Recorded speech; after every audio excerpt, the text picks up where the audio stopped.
Olá, você que me segue no Rodrigo Silva Arqueologia. Nós estamos agora aqui para a terceira temporada do Tesouros do MAB, onde eu mostro para você algumas peças arqueológicas aqui da nossa coleção para que você possa conhecer um pouco mais a Bíblia Sagrada. E não se assuste de eu estar de luvas, não. É para facilitar o contato com peças que têm milhares de anos de existência, tá certo? Hoje eu quero falar com você sobre o louvor que era dado aos deuses pagãos, porque os pagãos também louvavam. Havia culto no paganismo, nas religiões cananitas, na religião egípcia, babilônica, sumeriana. Mas vamos falar especificamente daquela religião dos vizinhos de Israel, quando ele ocupou a terra prometida e começou então o período dos juízes, depois dos reis de Israel. Especialmente no período dos reis de Israel, que nós chamamos de período do ferro. Eu quero ler uma passagem da Bíblia para você. Salmo 101, versículo 1, diz assim: Cantarei a respeito da bondade e da justiça. A ti, Senhor, cantarei. Cantarei a respeito da bondade e da justiça. A ti, Senhor, cantarei. Este versículo do Salmo 101, ele expressa as duas únicas razões pelas quais os judeus louvavam a Deus. Eles louvavam a Deus, e assim também deveria ser com cada um de nós cristãos hoje. Devemos louvar a Deus pelo que Ele é e pelo que Ele faz. Você percebe que os salmos são divididos assim. Você tem os salmos de reconhecimento, que falam assim: ó Senhor, Senhor nosso, quão admirável em toda a terra é o teu nome. Isso é um salmo de reconhecimento. E há também os salmos de agradecimento, que eles chamam em hebraico de salmo de Todá, onde você agradece a Deus pelo que Ele faz por Israel. Então é aquilo que Deus é em essência, Ele é digno de ser louvado, e aquilo que Ele faz pelo seu povo. Ele é digno de ser agradecido, ou seja, de ser louvado pelas maravilhas que Ele opera. E no mundo pagão? Quais eram as razões que levavam os pagãos a adorarem os seus deuses? Você vai se surpreender com isso. Eles não tinham como razão precípua adorar os deuses pelo que eles eram ou pelo que eles faziam.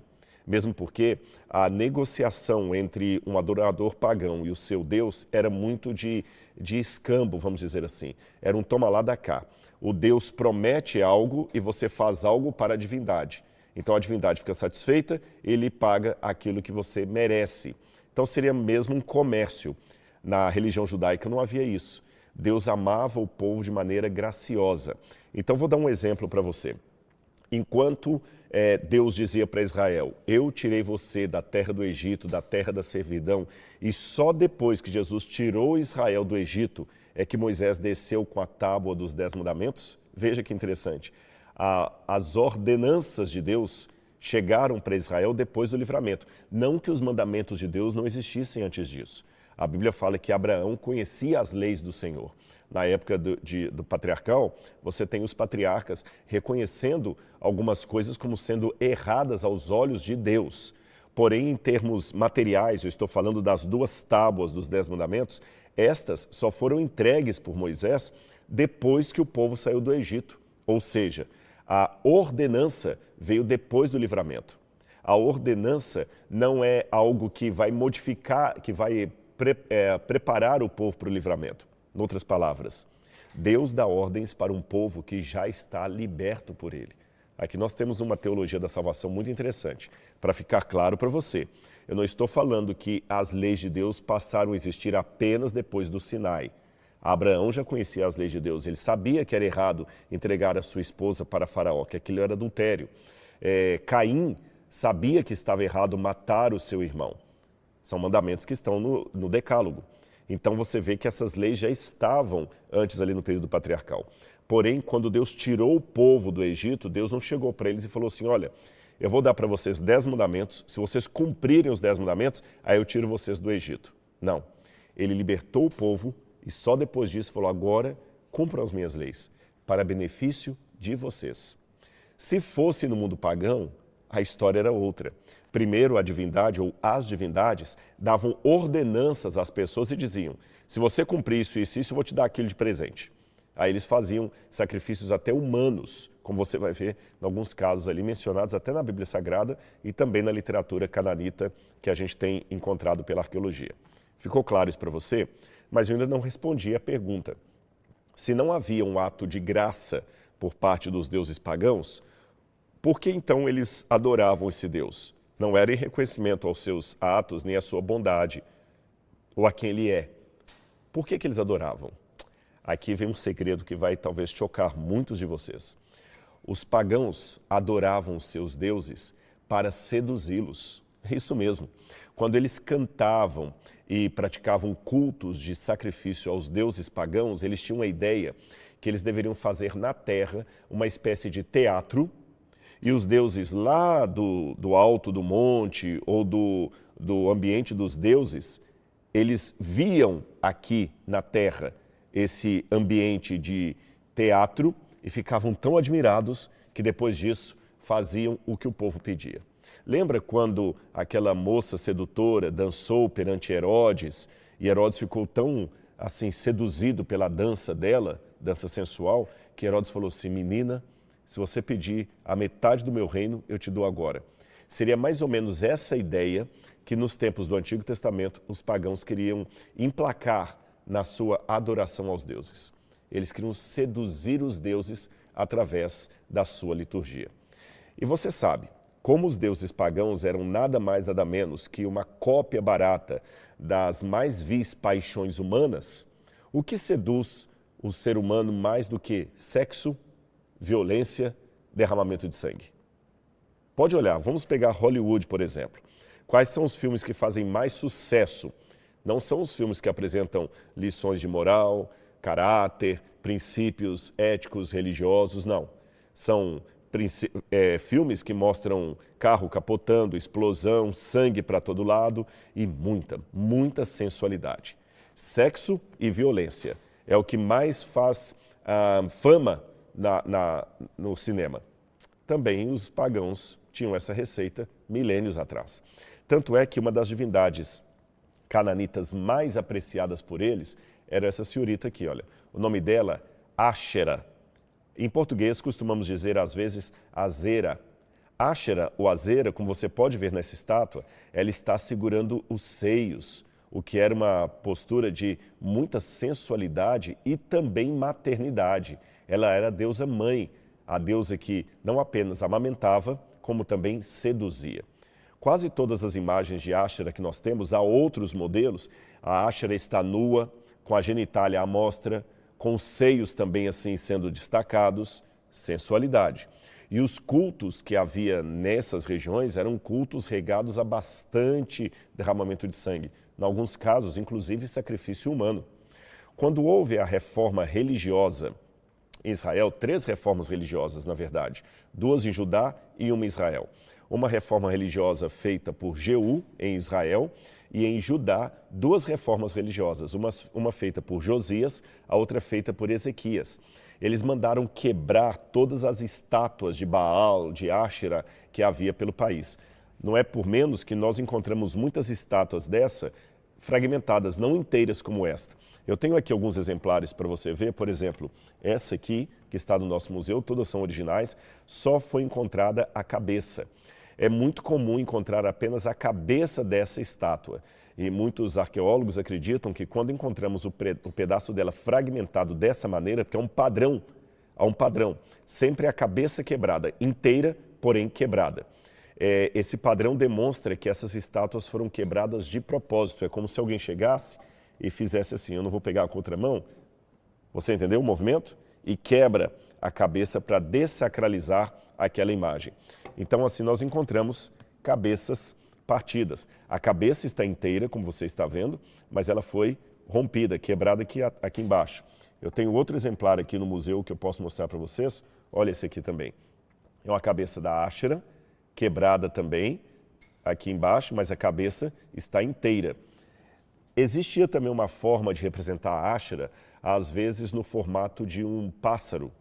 Nós temos alguns exemplares desse, eu vou mostrar um para vocês aqui. Novamente, com a cabeça quebrada.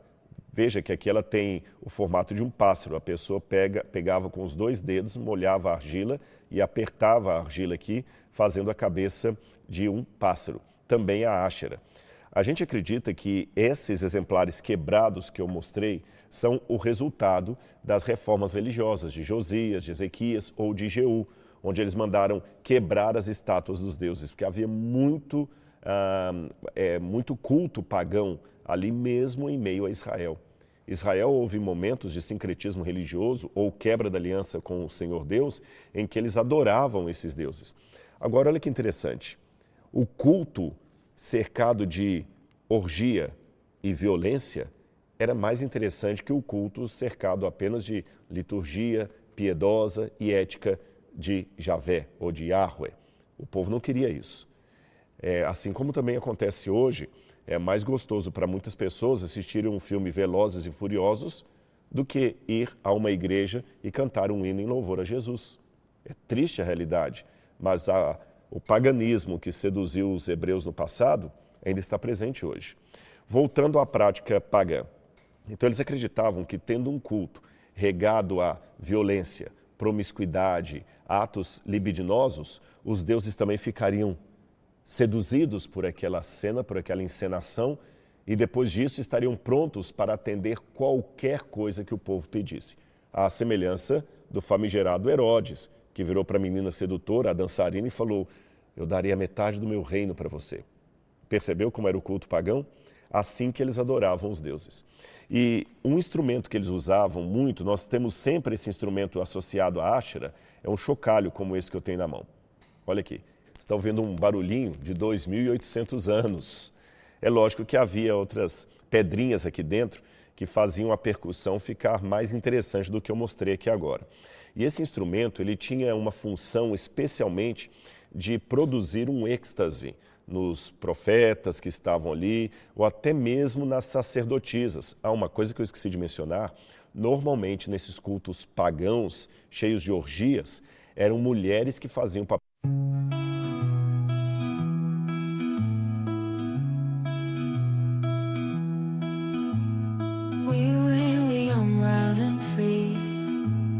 Chasing dreams by the sea, echoes of a distant melody.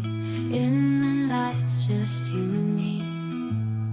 Photographs in shades of gold, stories that we've never told, memories that never grow old. In this heart, they're always bold. Time moves on, but we stay here. In the moments crystal clear, echoes of the yesteryear.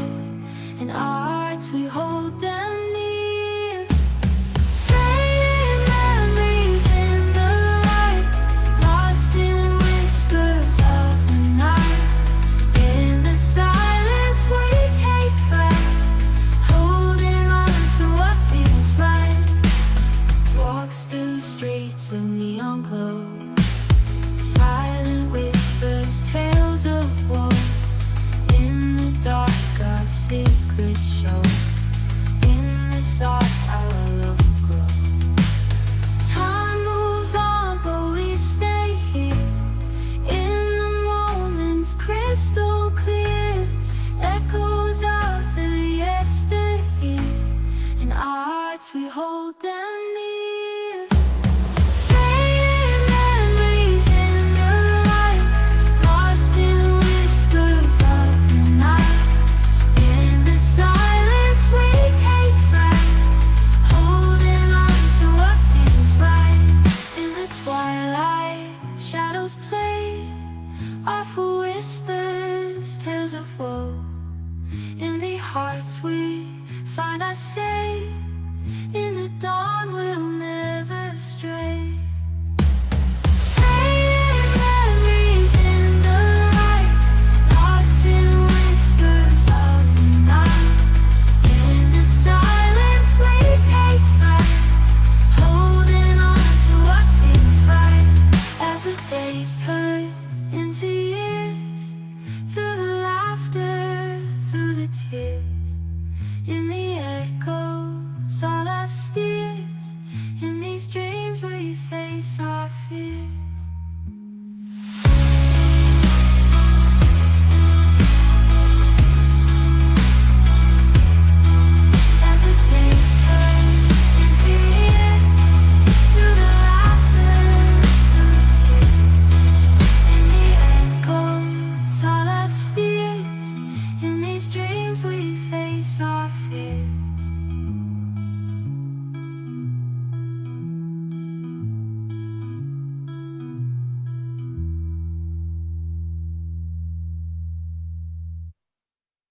papel de sacerdotisas culticas, que elas se prostituíam nos templos pagãos, e depois havia também o sacrifício de crianças, tudo para seduzir os deuses.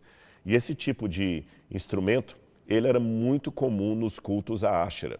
Tanto é que uma coisa que chama a atenção dos especialistas é que alguns chocalhos, eles têm aqui essa parte de cima, se você observar bem aqui, eu vou mostrar, ela é um pouco pontiaguda, como você pode ver, nas extremidades aqui. Aqui foi restaurado, não está tanto como na forma original, mas aqui ele está num formato que lembra um tipo de estatueta da cabeça de Áshera. Olha aqui, percebem? É muito semelhante, porque eles estavam todos ligados na mesma liturgia, na mesma função. Agora, a Bíblia menciona o chocalho. Vamos ver uma passagem bíblica que não menciona o instrumento, mas o barulho que ele faz. Quando você vai a Ezequiel capítulo 37, versículo 7, aquela visão de Ezequiel sobre o vale de ossos secos, diz assim: Então profetizei como me havia sido ordenado. Enquanto eu profetizava, houve um ruído, um barulho de ossos que batiam contra ossos, um barulho de chocalhos. Está certo? Como se fosse fazendo uma percussão. Quando vamos a 2 Reis, capítulo 3, versículo 15, 2 Reis, capítulo 3, versículo 15, nós temos uma outra passagem que relaciona com o uso desse instrumento. É um pouco estranha essa passagem aqui, porque dá a entender que até mesmo profetas de Deus podiam profetizar ao som de uma música. É um caso, assim, bem excepcional, mas está na Bíblia. É do profeta Eliseu. Diz assim, quando Eliseu foi previr a vitória de Israel sobre Moabe, aí diz assim, Eliseu pede, agora me tragam um músico. Enquanto o músico tocava, o poder de Deus veio sobre Eliseu. É ainda um pouco estranho entender o porquê que o profeta pediu um músico para tocar enquanto ele recebia a profecia de Deus. Não é uma prática muito comum, a gente poderia um dia fazer um vídeo só sobre isso, mas alguns pensam que o instrumento que trouxeram, o músico, era justamente um chocalho, onde ele ia ali balançando, fazendo aquele barulho, e o profeta ia respirando, sentindo a presença de Deus, o Espírito de Deus, que deu a ele a profecia sobre o povo.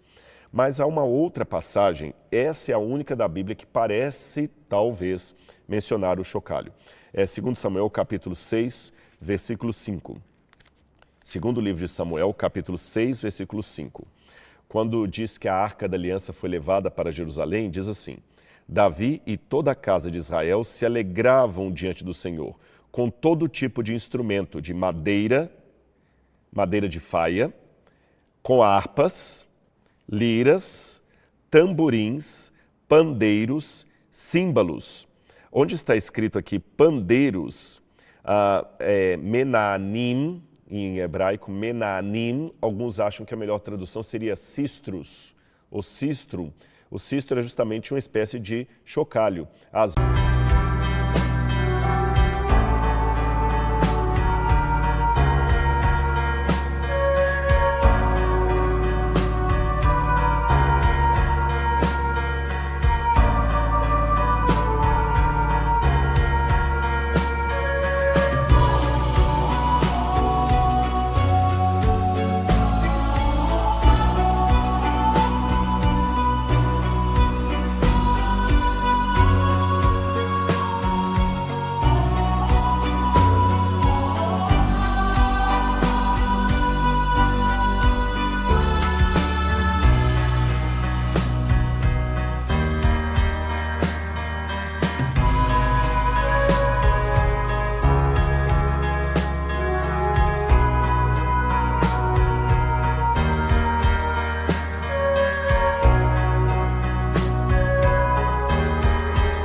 vezes feito de metal, quando Paulo fala assim, ainda que eu tenha tal dom, se eu não tiver amor, serei como o bronze que soa, como símbolo que retine. O bronze que Paulo mencionaria seria o sistrum, um instrumento, um chocalho, feito de metal ou também de barro.